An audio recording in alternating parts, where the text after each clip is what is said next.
Hello दोस्तों, कैसे हैं आप सब। आज की हमारी कहानी है ससुर को सबक।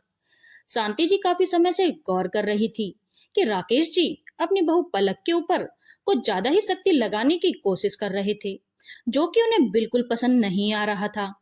शादी के एक हफ्ते बाद जब पलक पहली बार उनके बेटे के साथ बाहर घूमने जा रही थी, तो उसने जींस टॉप पहनी थी, जिसके लिए राकेश जी ने काफी हंगामा किया था और शांति जी से बोला था कि पलक को समझा दो, हमारे घर के ऐसे संस्कार नहीं हैं। शांति जी ने यह बात पलक तक जाने नहीं दी और बातों को घुमा फिरा कर उसे सूट पहनने के लिए बोल दिया था। इसी तरह एक दिन पलक और उनका बेटा संडे को देर रात तक सो रहे थे। उस पर भी राकेश जी ने घर में बखेड़ा खड़ा कर दिया था, जबकि पूरा हफ्ता वह लोग ऑफिस में देर रात तक काम कर रहे थे। तो संडे की सुबह उन्हें ऑफिस नहीं जाना होता था, तो आराम करते थे। शादी के पहले भी बेटा तो संडे को देर तक सोता ही था, पर तब राकेश जी को कोई दिक्कत नहीं थी। लेकिन अगर अब पलक भी साथ में देर तक आराम कर रही थी, तो उन्हें बहुत दिक्कत हो गई। लेकिन शांति जी ने उस वक्त भी बात को संभाल लिया था, क्योंकि वह नहीं चाहती थी जो परेशानी उन्होंने अपने पूरे जीवन झेली है और अपने सारे शौक अपने इस पति की खुदगर्जी में मार दिए हैं, उनकी बहू के साथ भी वैसा कुछ हो।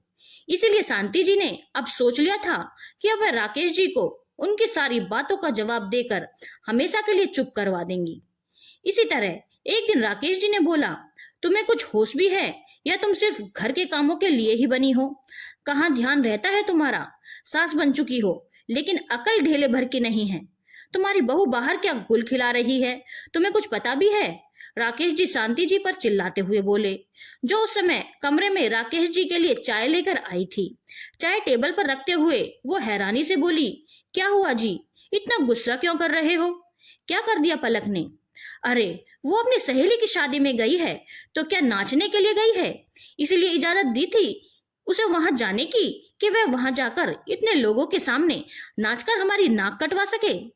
अभी अभी दीदी का फोन आया था, वो भी वहां अपनी रिश्तेदारी के कारण गई थी। वहां हमारी बहू को ऐसे नाचते देखकर उन्हें कितनी शर्मिंदगी महसूस हुई, इसका अंदाजा भी है तुम्हें? राकेश जी गुस्से में बोले, ओहो, तो ये बात है, दीदी का फोन आया था, तभी मैं कहूं कि अचानक क्या हो गया। देखो, पलक अपनी सहेली की शादी में गई है और अपने पति के साथ गई है। अब तो शादी में नाचना गाना बहुत नॉर्मल सी बात है, इसमें इतना गुस्सा होने की क्या बात है? अरे वाह, कोई बात नहीं है, हमारे घर की कोई इज्जत नहीं है क्या? चार लोग देखेंगे तो क्या सोचेंगे? दीदी, जीजाजी, अरे मेरे खुद के घर वाले वहां मौजूद हैं, वो लोग क्या सोचेंगे हमारे बारे में? राकेश जी गुस्सा होते हुए बोले, कोई कुछ नहीं सोचने वाला, किसी के पास वक्त नहीं है इन सब बातों को सोचने के लिए। और वैसे भी दीदी जीजाजी के बेटा बेटी सब अपने यार दोस्तों की शादी में खूब नाचते हैं, तब उन्हें नहीं दिखता? और फिर पलक को भी नाचने का शौक है। शांति जी ने बड़ी शांति से कहा, तो तुम्हारी बहू के शौक के पीछे अपनी नाक कटवा लूं? अरे सोचने वाला कोई कैसे नहीं है? क्या दीदी ऐसे ही फोन लगा रही थी? वो साफ कह रही थी कि उन्हें बड़ा अजीब लगा पलक को ऐसे नाचते देखकर, बड़ी शर्मिंदगी महसूस हुई। अरे तुम भी तो शादियों में जाती थी, पर तुम क्या कभी ऐसी फूहड़ता दिखाती थी? राकेश जी अपना पक्ष रखते हुए बोले, मेरे शौक? ये सुनकर शांति जी ने राकेश जी की तरफ देखा। ये कहने से पहले एक बार सोचकर देखो कि मेरे शौक क्या हैं। तुम्हें ये भी पता है, तुमने मेरे सारे शौक मार दिए इस डर से कि तुम्हारे घर वाले क्या कहेंगे, कहीं उन लोगों को बुरा ना लग जाए। तुम अपने घर वालों से डरते थे, इसलिए तुमने कभी मेरे शौक को तवज्जो नहीं दी। तुम्हारी पत्नी ने तुम्हारे डर को समझा और अपने शौक को मार दिया और तुम्हारे हिसाब से ढल गई। लेकिन मेरा बेटा अपनी पत्नी के शौक नहीं मारना चाहता। अब उसका पति उसके शौक पूरे कर रहा है, तो किसी को भी बोलने का हक नहीं। शांति जी के जवाब से राकेश जी चुप रह गए। आखिर वो गलत तो नहीं कह रही थी। शांति जी ने उन्हें वहीं छोड़कर बाहर आ गई और रसोई में जाकर अपना काम करने लगी। राकेश जी ठगे हुए से वहीं पलंग पर बैठ गए। सचमुच कितना बदल गई थी शांति जी। आज उन्हें एहसास हो रहा था, शादी कितने सालों में उन्होंने कहाँ एक बार भी शांति जी की सुनी थी।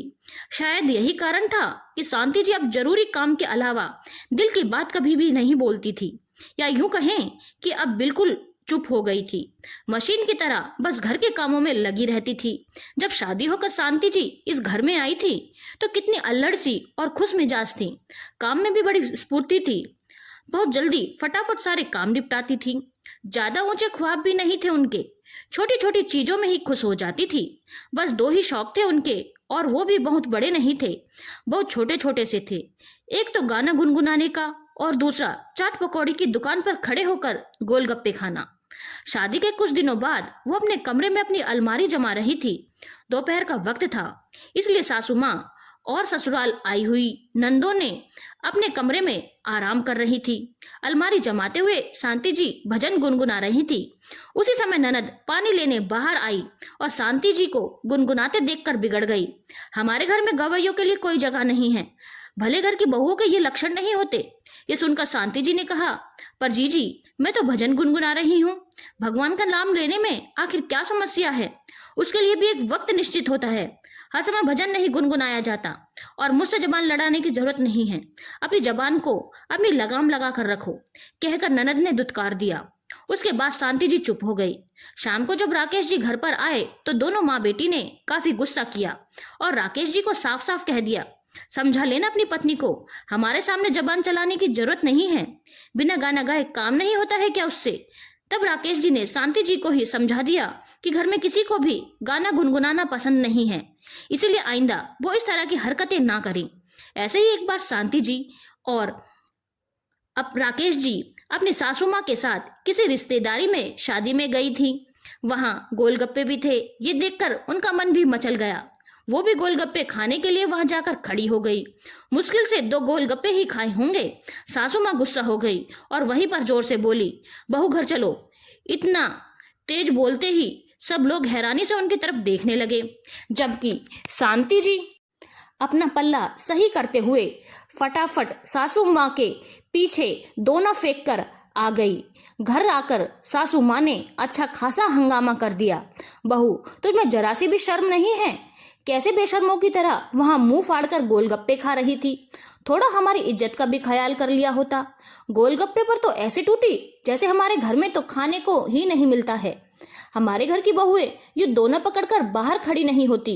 ये सब सुनकर शांति जी की आंखों में आंसू आ गए। उसके बाद उन्होंने कभी भी बाहर गोलगप्पे नहीं खाए। हालांकि कई बार घर पर ही गोलगप्पे मंगाए जाते थे, पर उसमें भी सबसे आखिरी में बचा कुचा उनको मिलता था। धीरे धीरे उनका ये शौक भी कहाँ चला गया उन्हें पता ही नहीं चला। खैर थोड़ी देर बाद में उनकी ननद नंदोई यहाँ आ गए। उन्हें यहाँ देखकर राकेश जी तो हैरान थे, लेकिन शांति जी को पता था कि ये क्या करने आए हैं और क्या होने वाला है। अब जरूर ये यहाँ पलक के खिलाफ उसके ससुर के कान भरेंगे। ननद ने सोफे पर बैठते ही कहा, भाई क्या चल रहा है तुम्हारे घर में? आजकल थोड़ा बहू को कंट्रोल में रखो। यूं लोगों की शादियों में नाच रही थी कि मुझे तो देखते ही शर्म आ रही थी। तो दीदी आप देख क्यों रही थी? अचानक शांति जी ने कहा। ये सुनकर उनकी ननद हैरान रह गई और बोली, वाह माँ के जाते ही कुछ ज्यादा ही रंग ढंग बदल गए आपके। पता है ना हमारे घर की बहुएं, जी आपकी माँ ने अपनी बहू को जैसा रखना चाहा उनकी बहू वैसे ही रही। अब पलक मेरी बहू है, जैसे मैं चाहूंगी वैसे रखूंगी। और वैसे भी आप मेरी बहू को देखने की जगह अपनी बेटी और बहू को देखिए, मेरी बहू को मैं खुद संभाल लूंगी। शांति जी की बात सुनकर ननद हैरानी से अपने भाई की तरफ देखने लगी, लेकिन इस बार राकेश जी ने भी कुछ नहीं कहा। तो ननद ने शांति जी को दोबारा ताना मारा, वाह भाभी सास बनते ही भैया को भी अपने कब्जे में कर लिया।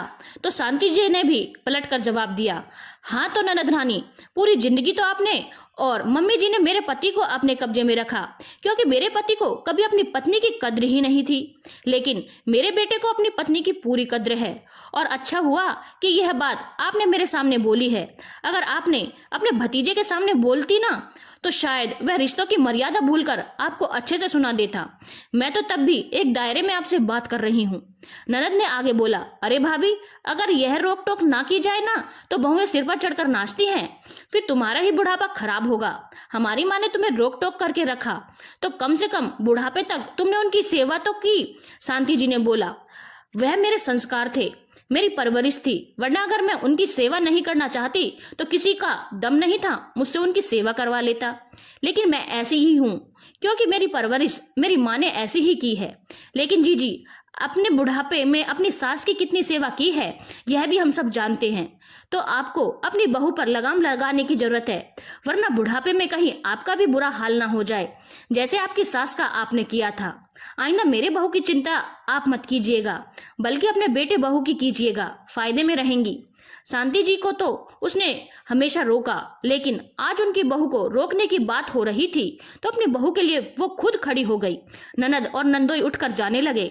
तब तक शांति जी मोबाइल लेकर आई और ननद को दिखाते हुए बोली, वैसे जीजी एक बात बोलूं, मेरी बहू तो शादी पार्टी में दोस्तों के साथ थोड़ा बहुत मजे करने के लिए डांस कर रही थी।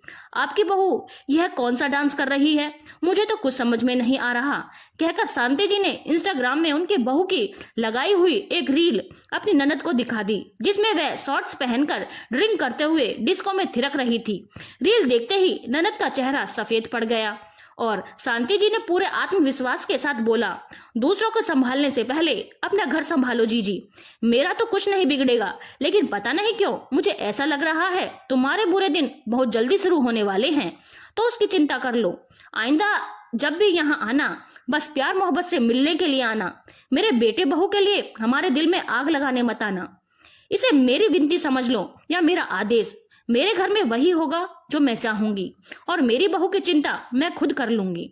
आपको कोई जरूरत नहीं है मेरी बहू की चिंता करने की, कहकर शांति जी ने हाथ जोड़ दिए और ननद रानी और नंदोई जी चुपचाप अपना सा मुंह लेकर वहां से चले गए। उसके बाद शांति जी ने अपने पति की ओर रुख किया और बोला, आपकी बहन बहनोई को बहुत अच्छे से पता है कि आपके लिए आपकी बीवी बच्चों से ज्यादा मायने बाहरी लोग रखते हैं और आपने कभी अपनी बीवी बच्चों की कद्र नहीं की, ना ही उनकी भावनाओं के बारे में सोचा है। बल्कि जिन लोगों ने हमेशा आपकी बीवी बच्चों का दिल दुखाया है उनको हमेशा खुश करने में लगे रहे।